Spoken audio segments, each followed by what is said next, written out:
déjame recibir en este espacio libre como el viento a Rafael Barajas, el querido Fisgón, uno de los mejores caricaturistas de México y director del Instituto Nacional de Formación Política de Morena. Ya llegó para hablar sin censura. Querido Rafa, muy buenos días, te mando un abrazo, ¿cómo estás? Pues muy contento de estar, pues muy contento de estar aquí contigo, Vicente. Es un honor y es un orgullo estar aquí contigo.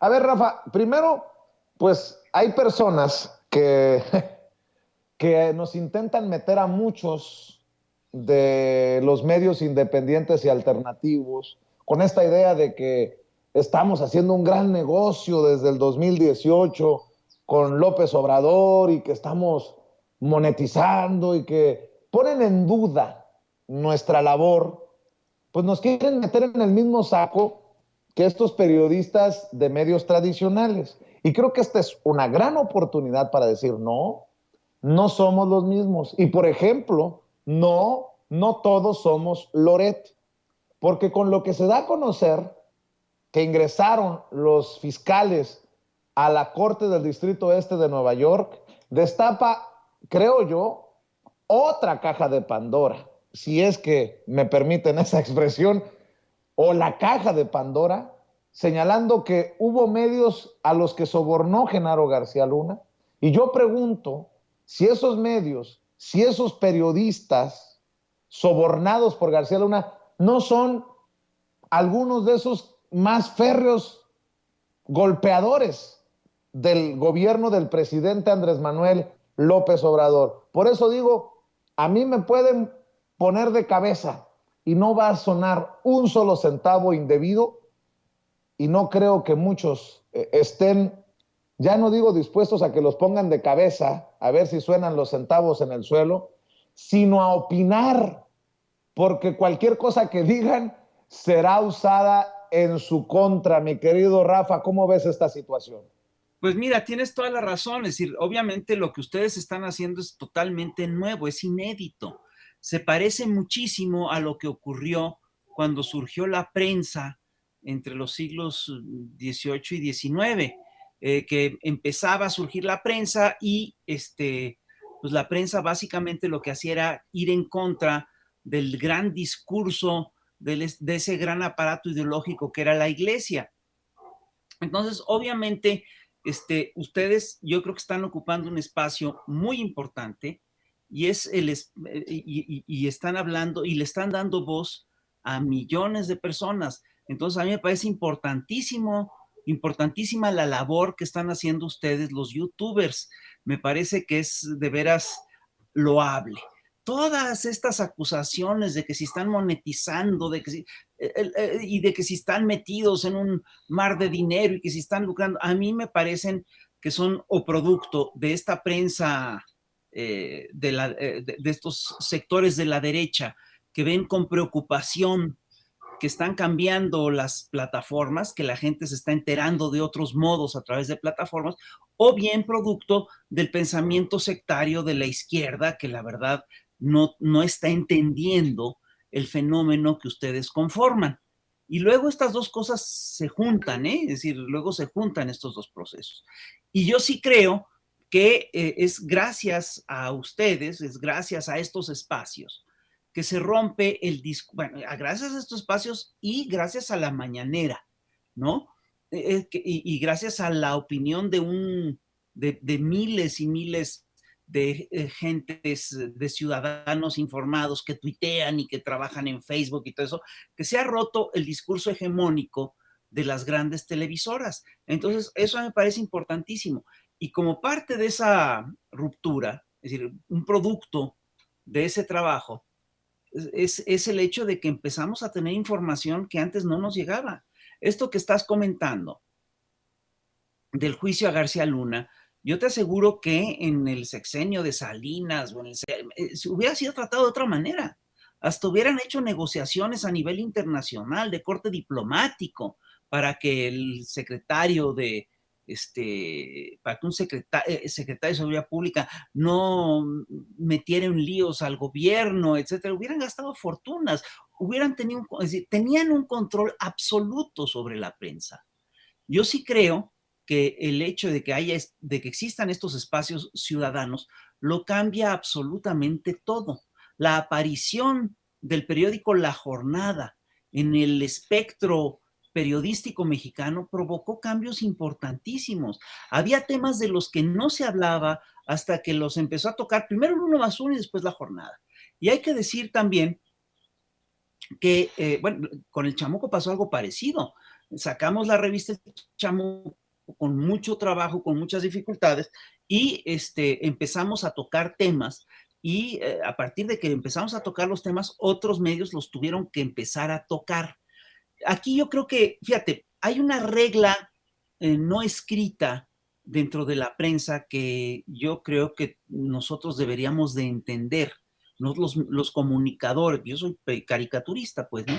Y la regla es la siguiente: así como en una cadena el eslabón más débil es el que determina la fuerza de la cadena, en términos de medios, el, de medios públicos, el medio que se atreve a ir más lejos es el que marca los límites de la libertad de expresión de una sociedad. Entonces, mientras más nos atrevamos a decir cosas sobre el régimen, sobre lo que está ocurriendo, más ampliamos los márgenes de la libertad de expresión. Y aquí yo quiero señalar una cosa que es muy importante. Hay toda una serie de actores, incluso periodistas, sobre todo periodistas afines al viejo régimen, pero también académicos, que ven todo esto de la prensa como si se tratara de vamos, lo ven con una lógica futbolera.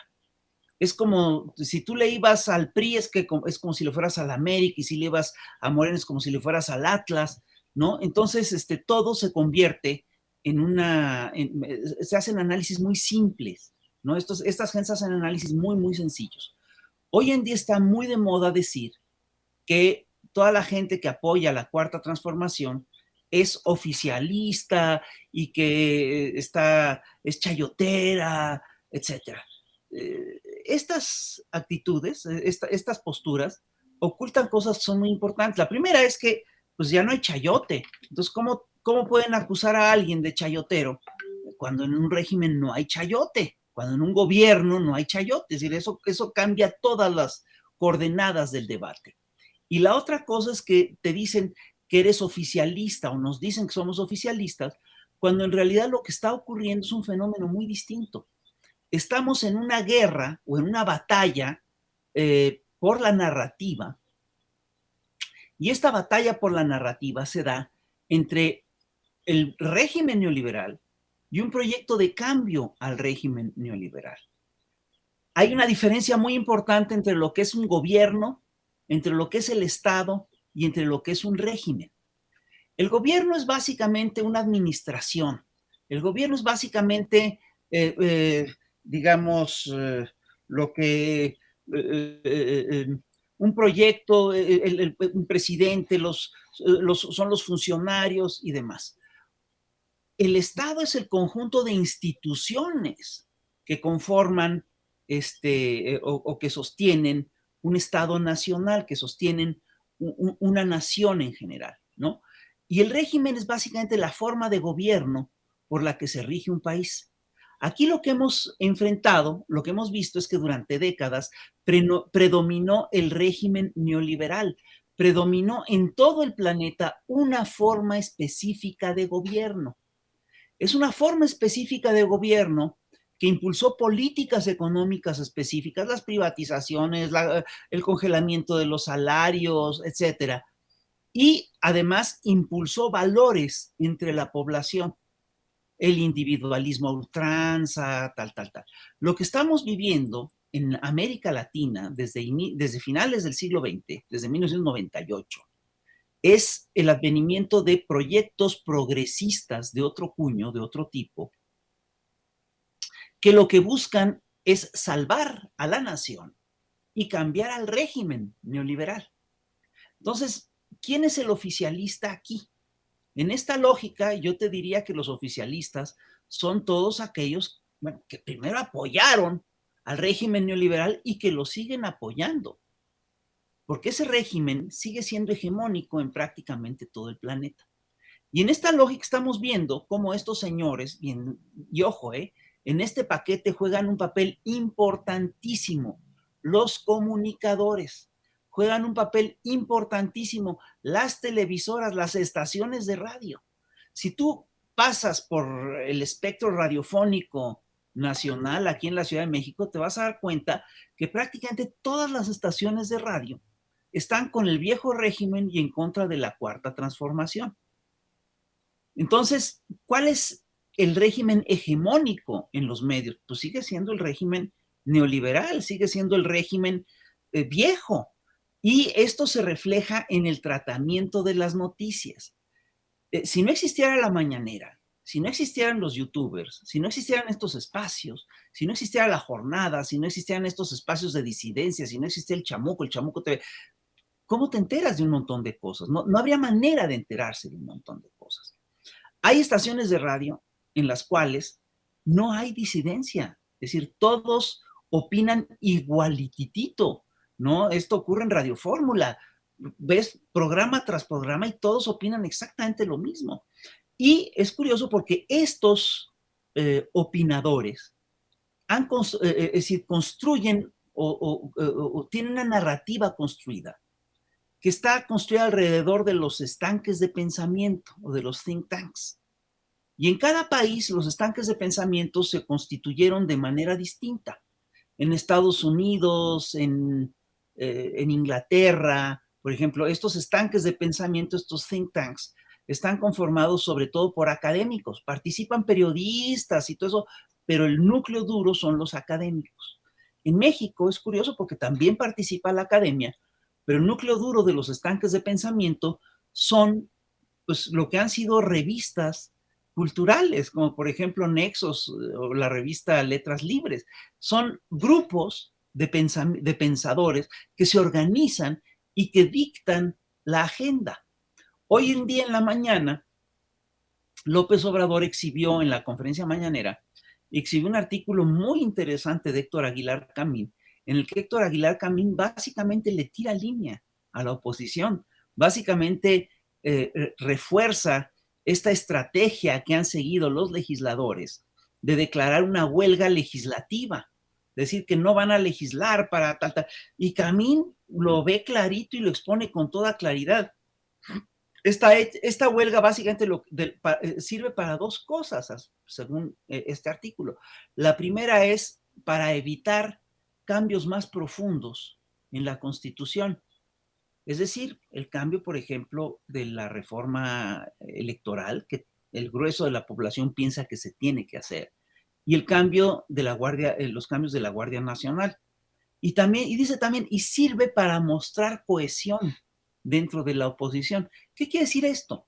Quiere decir, entre otras cosas, que la oposición está muy fracturada y que necesita desesperadamente estas muestras de cohesión para mostrar cierta unidad, para no acabarse de deshacer.